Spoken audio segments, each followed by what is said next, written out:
apa kabar nih? Semoga kalian dalam keadaan baik-baik aja ya. Oh iya, sebelum masuk ke pembahasan, gue pengen ngasih info nih. Kalau sebelumnya YouTube gue itu kan namanya Dunia Gue. Nah, sekarang gue ganti jadi Dunia AB. Ingat ya, Dunia AB. Oke, kita langsung ke pembahasan. Nah, teman-teman, kali ini gue pengen ngebahas tema yang gak kalah pentingnya nih buat lo yang pengen buka usaha baru, yaitu kesalahan-kesalahan dalam membuka usaha baru yang jarang diperhatikan oleh pelaku usaha. Nah, kira-kira kesalahan apa sih itu? Yaudah yuk, langsung kita bahas. Oke, kesalahan pertama adalah untuk pelaku usaha nih yang jarang memperhatikan ketika dia mau membuka usaha baru, yaitu tidak memiliki tabungan yang banyak atau yang cukup ketika ia sedang ingin membuka usaha baru. Maksudnya gini, kalau misalkan lo punya usaha baru ya, kita kan masih baru gitu punya usahanya ya, jadi atau bisa jadi 6 bulan pertama itu turun terus gitu kan. Nah, ketika itu kan lo pasti butuh biaya operasional kan, sementara penghasilan dari usaha lo itu belum stabil.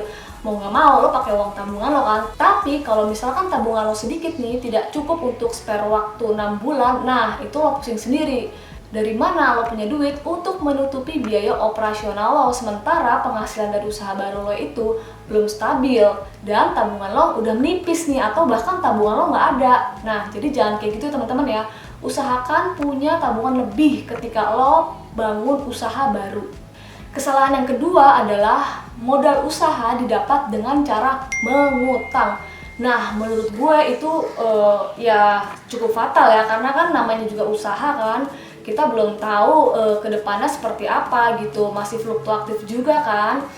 Halo bos, pagi. Bos, gue kan mau buka usaha nih, gue gak punya modal, tabungan gue dikit. Pinjem duit dong bos, 30 juta aja. Ya bos, oke? Nah, cakep.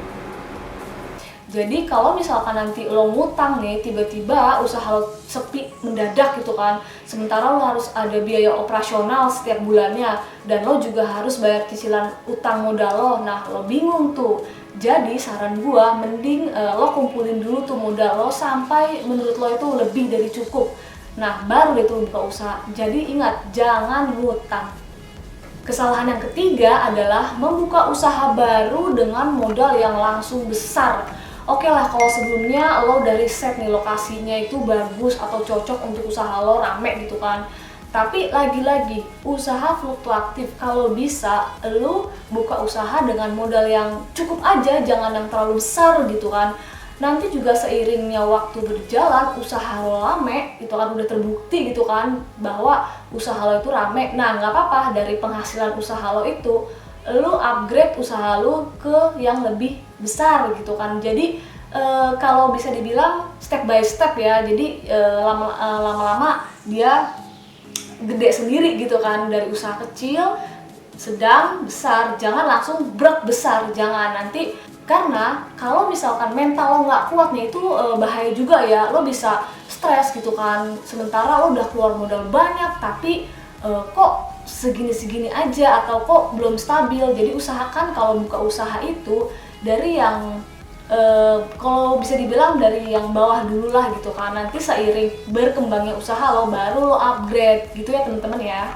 Kesalahan yang keempat adalah buka usaha itu hanya mengikuti tren yang ada.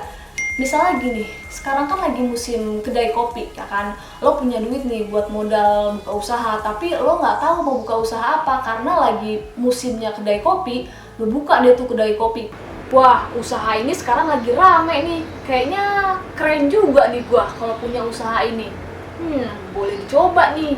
Padahal usaha tersebut tuh bukan di bidang lo, atau lo kurang menguasai gitu kan. Jadi menurut gua, kalau misalnya lo pengen buka usaha baru, itu usahakan sesuai dengan kemampuan lo atau potensi yang lo miliki gitu kan. Jangan karena ada bisnis yang sedang tren lo ikut-ikutan, jangan. Ingat, buka usaha itu sesuai dengan kemampuan diri kita dan uang kita juga ya. Oke deh teman-teman, jadi itu dia kesalahan-kesalahan yang sering terjadi untuk pelaku usaha dalam membuka usaha baru nih, yang jarang diperhatikan. Jadi ingat, harus menghindari kesalahan-kesalahan yang udah gue bahas tadi ya. Tapi kalau misalkan kalian ada tambahan, boleh tambahin di kolom komentar gue. Kita sharing di sini, oke? Oke deh, terima kasih teman-teman. Sampai jumpa di next episode. Bye.